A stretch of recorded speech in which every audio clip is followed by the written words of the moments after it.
Welcome back. We have been building up this lesson slowly. We already had a review of vectors, kinematics of straight line motion in the horizontal, and straight line motion in the vertical, which is free fall. Today, we will put them together into a two-dimensional motion. This type of motion is present in objects that are both moving in the x and y axis. This is finally your projectile motion. Let's begin. By definition, motion becomes a projectile if it makes the object move in both axes, horizontal and vertical. That is possible for objects that are affected by gravity. In our model, there is no other force but weight only. If that is the case, then by law of inertia, the horizontal velocity is constant, while the vertical is a free fall. These types of motion can be described mathematically using kinematics.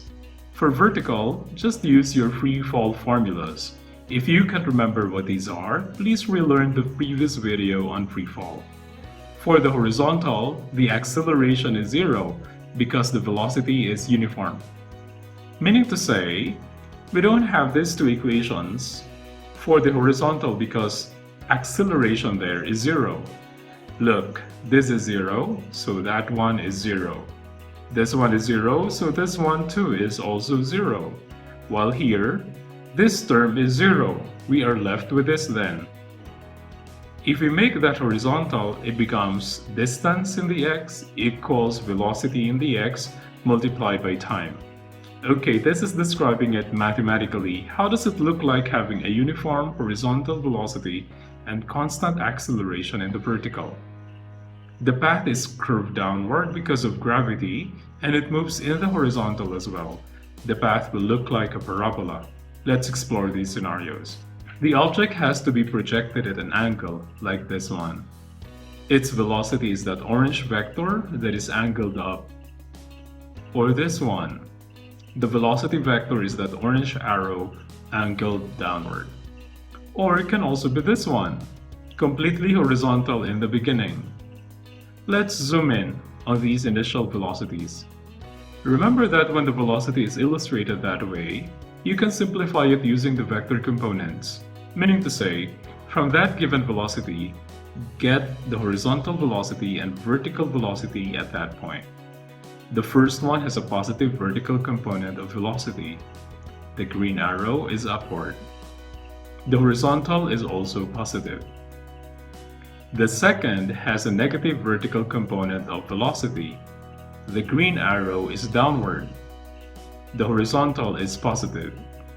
While the third has zero velocity in the vertical, the initial velocity is completely horizontal, so the initial velocity is v sub x already. For this lesson and level of science, I will not ask you to compute for these components. For every problem where velocity is the starting point, the components will be given already to you. Let's try it with an example. A football is kicked at a certain angle above the horizontal, giving it 20 meters per second vertical component of velocity and 25 meters per second horizontal component of velocity. Solve for the following. First one, the initial velocity. Second, its time of flight. Third, the horizontal distance it travels, and lastly, the maximum height. That's a lot, and we can only see two numbers, 20 and 25, but probably that is all we need. Look, that 20 meters per second is the velocity initial in the y, and the 25 meters per second is the velocity initial in the x. The first thing you need to do here is illustrate the vectors. It may not be enough to just list down the given as a beginner to find everything else that can help us solve the problem. Let's do that. Let's exaggerate our illustration with a focus on the vectors only. The angle is above the horizontal, meaning to say it should look like this one. Here is the vertical component, 20 meters per second, while this one is the horizontal component, 25 meters per second. If we trace the trajectory, it will look like this. What are the things that we know? Okay, the first one is this orange arrow. This is the initial velocity. If we can get that, we answer the first question. The orange vector is the initial velocity. The initial velocity has the components 20 meters per second and 25 meters per second. These are the sides of a right triangle with the unknown hypotenuse velocity. We can simply use the Pythagorean theorem to find that. So let's do that. We are looking for the initial velocity. We have a right triangle and the components are the sides. We need the hypotenuse, which is the initial velocity. Using Pythagorean theorem, we find that the initial speed is 32.02 meters per second.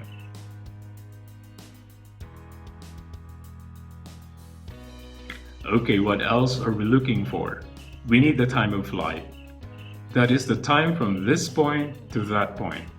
What do we know about these points? By using the symmetry, the vertical velocity here is the negative of the other one. That means the velocity here is negative 20 meters per second. The time of flight is the time to change the vertical velocity from 20 meters per second to negative 20 meters per second. Try to make sense of that before you look for a formula. See that the velocity is changing as it moves from here to there. How is it changing? It is changing by negative 9.8 meters per second, meaning to say, after a second, this velocity is now just 10.2 meters per second.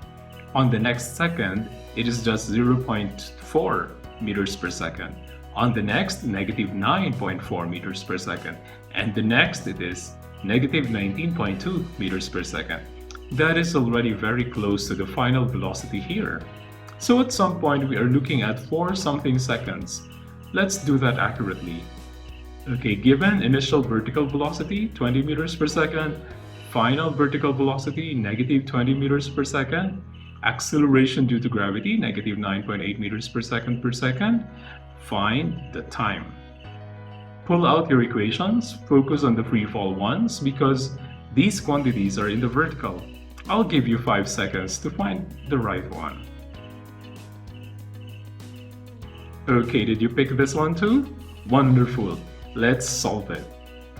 G is Vfy minus Viy divided by time. Derive an equation for time. This gives us this equation. Then substitute the values. This gives us 4.08 seconds. There, very close to our estimate. The next question is a quantity in the horizontal. The total distance covered in the horizontal is called the range of the projectile. Let's go back to the illustration. That horizontal velocity is this. It is 25 meters per second and it will not change. This means as long as the object is in flight, it covers a distance of 25 meters for every second. Meaning to say after 1 second, 25 meters. After 2 seconds, 50 meters. If we only knew how long it took to reach this point, we can find the range. And we do know that it is 4.08 seconds. Let's organize a solution. Given the initial velocity in the horizontal of 25 meters per second, which is a constant, so this is also the average, and time of 4.08 seconds, find the distance. Let's call that x. Let's do this quick. From your list of formula, this distance is x equals v sub x multiplied by time. Okay, so the range is 102 meters. List down your questions if you need anything here clarified when we discuss it live. Next, let's find the maximum height. This is vertical. Let's go back to the diagram and inspect what we have.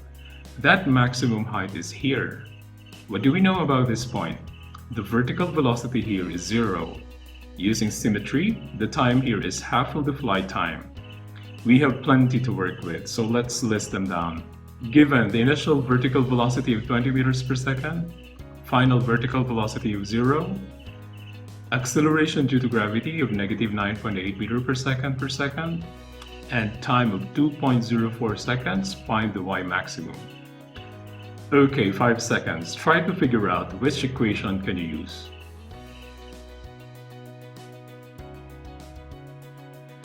Did you pick this one? To acceleration y equals the difference in the squares of final and initial velocity? Okay, let's try to solve it now. This gives us 20.41 meters. That's it. There are several ways to solve maximum height for this situation because You have plenty in the given already, but I'll leave that to you to discover. We are done. Did it look easy?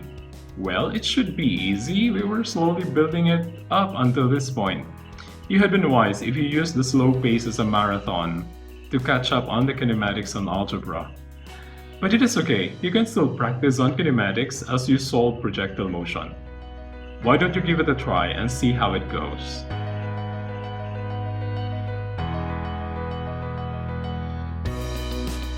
What do you think?